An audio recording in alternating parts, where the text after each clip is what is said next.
Hey, good morning everybody, and welcome to the vlog. I hope the start of your day is incredible. You may see that I have a few new animals here. That would mean that my day is starting well, because there's nothing better to me than getting some new animals, if you know what I mean. So I'm gonna go ahead and set this down. And let's push our problem aside and have a look at what we have today. Now, the first thing is these are actually animals that we produced a couple years ago. These are what they would call leucistic Texas rat snakes, but these are the ones that are het for pink-eyed leucistic. So a friend of mine had 3 pair of them that he got from us when they were young, and he raised them up, and now we've got them back here. Wow, how absolutely amazing. Again, there's 3 pair of these guys. Some of them are a little bit bigger, some are a little smaller. That was actually a little boy right there. Let's see what we have here. We have another boy here that I think is a little bit bigger. And what's cool about leucistic Texas rat snakes is every now and then they'll have like 1 or 2 scales that actually have some color. You can see this one has a little red scale and a little black scale. And again, these are het for pink eyes. So basically about 1 in 4 when you breed these guys will turn out and have pink eyes. The other ones will have those black or bluish types of eyes. So again, there's 3 pair of those. That's absolutely amazing because we have a group of them that we raised up ourselves. Now we have even more. I love getting new animals. And listen, I'm not one of those guys that gets animals just to get animals. I get animals because they make sense, number one, and we have the ability to take care of them, right? So I'm not one of those things like, get as many animals as you want, because sometimes too many animals is a problem. I'm not gonna lie to you, in the past, we had too many animals, and we got rid of a bunch of them because we just felt we weren't on top of care of them. Now we're completely good with the staff that we have and stuff like that, so we can certainly find some enclosures for these guys, and they're actually getting ready for brumation here pretty soon anyway, so we've got another maybe 3 weeks of feeding, and then off to the cooler. You guys know downstairs podcast room, we're actually building a colubrid room down there, so that's where these guys are going to go. And speaking of colubrids, I love these snakes. I used to have these when I was a teenager and have not had them since. Look at this. These are actually Mexican pine snakes, or what they call Pituophis defiegani. Absolutely incredible snakes. Now, Pituophis are all the bull snakes, the pine snakes, the gopher snakes, and stuff like that. And sometimes they used to call these gopher snakes in the past. Now they call them Mexican pine snakes. Just unbelievably gorgeous. That's the boy right there, and then the girl is right here. And I tell you what, there aren't many snakes more stunning than that. I mean, just look at that orange on the head, and it kind of fades into this beautiful pattern. Gophers and pines are something that I've always loved, and I have some, but I don't have nearly enough. So getting some Mexican pine snakes are incredible. These guys hatch out really big. They have eggs that are almost the size of a ball python egg, which is pretty cool. So these guys aren't quite ready to breed. Probably go into brumation possibly next year and get some babies from these guys. So that will be absolutely incredible. So excited again to be able to put some more colubrids on the shelf that I used to work with that I haven't worked with in a long time. But it wasn't just colubrids that I got. I got a few other animals and a few other surprises to share with you guys that I think you're gonna like. This one here, whoo, doggy. I tell you, you remember Ace, the D'Albert's python. Well, this is also a D'Albert's python, but it looks a little bit different, right? So basically what you have is a northern, which is like Ace, which is more bronzy looking, coppery looking. And then you have the southern D'Albert's pythons that are black, like this one. Now the black ones actually get much larger. Ace is only gonna get 6.5 foot, whereas the black ones like this could get up to 9 foot long. They're not quite as shiny as, say, a Boland's python or something like that, but it's pretty cool to have another D'Albert's python. And you can see this one's really chill. You guys know Ace can be pretty good too, but when it wants to eat, it can be a little bit cantankerous. My buddy that I got this from said that this one was super docile. So it's really cool that this one can eventually make it over to the Reptarium after a quarantine, of course, and this will be able to be handled. I mean, look at the face on that animal and just look at the color. Whew, dog, I tell you what, I love D'Albert's pythons, and this is the first southern black D'Albert's python I've ever owned. So I am super happy to be working with this one and cannot wait to, again, get it through its quarantine, set up an enclosure at the Reptarium, and get it over there so people can enjoy it as much as I do. And then there's just this little animal here that isn't anything too super special, but it's just a nice, beautiful little corn snake. And you guys know that we always produce a lot of corn snakes because corn snakes and ball pythons are oftentimes like the first starter snake, right? So I got it because you can never have too many corn snakes, right? I tell you what, I love it, and it's really just a beautiful, what they would call a classic. It's not an Okatee, but it's what they would call a classic corn snake. So just a normal corn that you'd find probably in the Carolinas to Georgia area, something like that. You'd find animals that look just like this. And then finally, I am super stoked on this. As a matter of fact, someone commented a few weeks ago about this saying, you should get some Uromastyx. And I was like, I want Uromastyx. Look at that. Unbelievable animal. Again, these are just a really cool little lizard with that really barbed tail, absolutely spiny tail. And they'll use these tails to kind of go into crevices and actually wedge themselves in the crevice so you can't get off. So if a predator tries to get to them and pulls them out, they'll be wedged in with these spines right here. Now, there's a whole bunch of different species of Uromastyx. Some stay this size, some get as much as 3 foot, the Egypticus. But these guys need a lot of heat. I mean, you want 120 to 140 degree hot spot. Really interesting.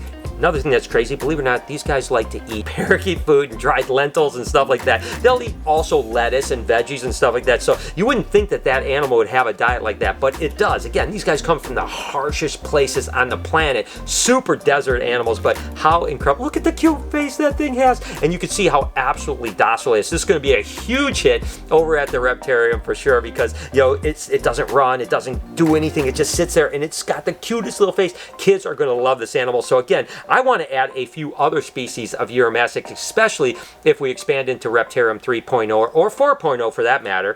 For now, I have one little Uromastyx and I couldn't be more happier because that is a cute animal. So that's a great way to start the day with a bunch of new additions here at BHB and at the Reptarium. Tell you what, it's going to be an amazing day, isn't it? Don't forget, guys, we have salt and pepper merch, we have stickers, we have Diddy and Dixie. You can get hoodies, t-shirts, you can get coffee mugs. Link is in the description. It will be a limited time only. So if you want to get some really cool merch, please, I appreciate it. Your support means the world to me. It really, truly does. So definitely check it out. Link in the description. Get you some cool merch.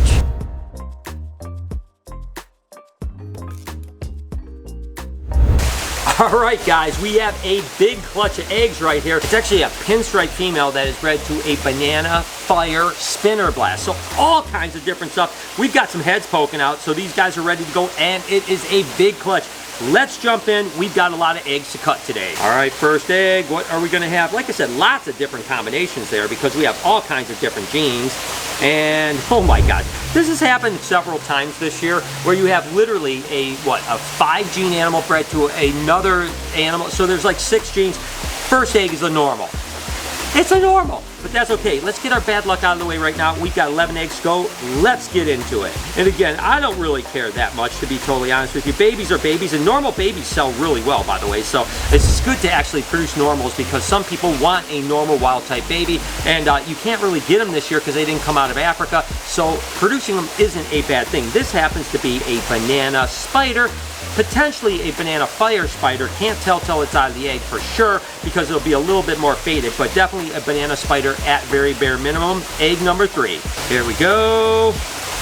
What do we have? Let's see right here. Okay, looks like, ooh, that's nice, that's nice. That's another banana fire right there. You can see the fire because of the pattern's a little bit more stripy, a little bit more vibrant and stuff like that. It's actually really beautiful. So it's just a banana and a fire. This one was already pipped out a little bit, so we'll take a look and see what's inside this egg.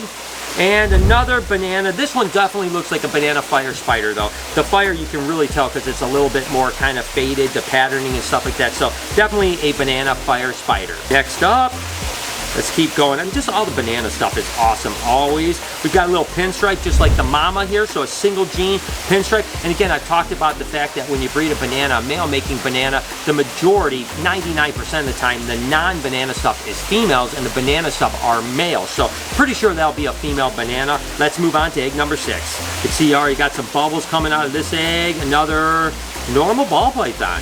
Haha. Another normal ball python. So the odds of getting 2 normals in a clutch are just as much as the odds of getting 2 all gene animals in a clutch. So that's not that very good, but that's okay. It's the way it goes. Let's move on. And like I mentioned, cutting snake eggs is just fun, regardless of what the results are. Sometimes it turns out really good. Sometimes it's like just kind of so-so. We've got another fire spider here. So it's not a banana, but it is a fire spider. We have 5 eggs to go, and we've yet to hit any spinner stuff, which I find a little bit interesting right now. So let's keep going and see if we hit one. Yeah, it's kind of weird that you wouldn't hit even a normal spinner, a banana spinner, let alone potentially a banana fire spinner blast. Let's see what we got here. Another pinstripe here, just another normal pinstripe. So a little weird, that's okay, but we have 4 eggs, let's go. Dun, dun, dun. You know, it feels like we've already cut so many eggs this year, and we still have so many to go. We got another normal ball python here, people. So for those of you guys that are looking for normal ball pythons on the BHB website, guess what? We're gonna have some more normals for you, which is fine. It's completely fine. 3 eggs to go. Let's make these last 3 absolute bangers. You know, and again, the thing that's nice, I'm gonna be totally honest with you, is that I really breed snakes really out of fun these days. It's not like I get concerned about the fact when we miss odds or anything doesn't work out, because to be honest with you, I just have a great time producing snakes, and that's about it. This is actually a banana pinstripe. So this is the first banana pinstripe we've hit. Don't know if it's a fire. Could be a banana fire pinstripe or just a banana pinstripe. Nevertheless, finally, we hit a banana pinstripe in this clutch anyways. 2 more eggs. It looks like this is a normal-ish looking animal. I don't see banana, but let's go ahead and cut it, see what happens. Pipped out so I can kind of see inside, and it looks a little dark. So let's see what's in here. And I will tell you, let's see, another pinstripe. And it's so much more fun when, again, it's not like financially based, right? When we're breeding snakes, because we just love it, we want to provide cool animals, and you don't have to worry about, oh my gosh, we didn't hit our odds and I've lost money. It makes it so much more fun, because the emotion attached to cutting snake eggs is just about producing cool animals, isn't about producing expensive animals. So 1 last egg, let's make this at least a banana spinner. Is that okay with you guys? Let's do it. Doesn't look like a banana, so my will wasn't there, and gosh, you cannot believe it's a normal ball python. Unbelievable, people. We hit 4 normal ball pythons in this clutch. That is crazy. Didn't hit even 1 spinner, not one, not normal, not banana, not fire, not anything. So that was a crazy odds clutch, but nevertheless, we did produce some beautiful snakes, and we had a good time doing it. So we got little Mr. Frogface all set up here. As a matter of fact, it's a Moroccan Uromastyx. I mean, this thing is so cute. It's so adorable. And weirdly enough, we got him set up like this, where he'll actually eat this seed as well as these peas. We'll also be adding some lentils because he'll eat that, but he also eats a lot of other vegetation as well. So it's a weird animal, right? It's really cool. And this hot spot right over here is about 120 to 125 degrees. These guys need a really hot spot. But on the cool side, we're probably down at about 85 degrees. So he has a really good temperature variance. He can climb a little higher to the heat, a little bit lower. Got some UV going on here. Also has some other kind of scapes he can go. Also, he can bury underneath and get a little hiding if he wants to. So a really interesting setup, because you don't think of an animal like this that literally will eat seed, and also you could use that seed as a bedding. So how weird is that? Again, let me know in the comments what you think we should name Mr. Frogface. Got some baby colubrids hatching right now, and of course this is a pretty interesting combination. I really usually put 1 clutch of eggs per box, but I actually have some Mexican Black Kings, but these are those ones with pattern again, and it's always a little bit of a bummer. They do get blacker as they get older, but of course you want to hatch out these solid jet black ones. So we have 1 female that has been producing these kind of yellowy blotch, almost look a little bit more like Splendida or the Desert Kings, but in actuality these are Nigritas. And then we have a whole bunch of really beautiful scaleless Texas rats here. So these guys look like they're going to be amazing. Once we get these guys in some water, get them all cleaned up, get them set up, they're going to be stunners. I mean, look at how beautiful these scaleless Texas rats are. So again, rare that I'd put 2 clutches in 1 egg box, but in this case we got a whole bunch of babies, and I better put the lid on or they're going to be all over the place. Always love hatching these guys out. This is a pretty small clutch, but still there's 3 babies. These are actually tangerine albino Honduran milk snakes, and oh my gosh, again, I've told this story before that we had the first albino Honduran milk snakes here, produced the first ones, but they weren't tangerine, they were just kind of normal. So over the years we've kind of refined the line to produce just more orange and just absolutely stunning. These guys are so cool. Again, Honduran milk snakes are a larger colubrid, you know, 5-6 foot long. They do really well. You can see they're relatively placid. As babies they can be a little squirmy, but they calm down really well. One of the cooler milk snakes for sure. And then the tangerine albinos, Hootoggy, that thing is gorgeous. Some more baby ball pythons hatched out. You guys know I love this. Pastel to a pewter lesser, which is a pastel, a cinnamon, and a lesser. Just a bunch of really cool things. These are little pewters here, which are actually the cinnamon and the pastel here. This is actually a really pretty, what looks to be really dark lesser pewter right there with a really big stripe. Then we have actually a pewter lesser, just like the daddy right here. This one wants to get away. What are you doing, you silly monkey? Little pastel lesser right here, which is just, again, 2 gene animal, pastel and lesser. And then ultimately the prettiest animal, what in my opinion anyways, is this one right here, which is of course the Super Pastel Lesser Cine. Absolutely incredible. What a beautiful snake, huh? So I love those kind of silvers, purpley looks to these animals. Really came out amazing. And I think it's really cool. Look at the one on this one right here. A bunch of them have like a Y on the neck. Like right on the neck, the pattern is a Y. A whole bunch of them have it. I've never produced ones like that before, and I don't know why like 5 of them in this clutch have it, but that's pretty awesome. This was actually an Enchi ball python bred to a Lemon Blast Enchi Extreme Gene pinstripe. So we have a whole bunch of cool stuff. The one thing that's really weird about this pretty big clutch, not one pastel, because that Lemon Blast Enchi Extreme Gene is a pastel pinstripe Extreme Gene Enchi. But we did get some Super Enchi stuff. We also got a Super Enchi Extreme Gene pinstripe, which is really beautiful. And then you get into stuff like this. This is actually a Super Enchi Extreme Gene, which is really nice. And look at this one right here. Whoo, doggy, that thing is beautiful. That again is a Super Enchi Extreme Gene. And then a whole bunch of other Enchi stuff and Enchi Extreme Gene stuff. This would be just a normal Enchi Extreme Gene. The Extreme Gene just kind of reduces pattern, jumbles things up a little bit. But some really cool animals. Just really weird that out of 9 babies, we didn't produce even one pastel of any sort. Really bizarre, but we did hit a bunch of Enchis and Super Enchis, which is something that I always love. Love getting new animals. I mean, amazing. I mean, the Texas rats are crazy. Those Mexican pines are incredible. The Uromastyx, the DL, oh my gosh, what incredible things. All good additions to the Reptarium and BHB, so that is absolutely awesome. If you like this video, here's a playlist of me unboxing a ton of stuff. I think you'll like that. Up here, can you do me a favor? Can you subscribe to my podcast channel called Checking In? On this side, you can subscribe to this vlog channel. Please turn your post notifications on. Have a wonderful day. Remember, be kind to someone, and I promise I'll see you tomorrow.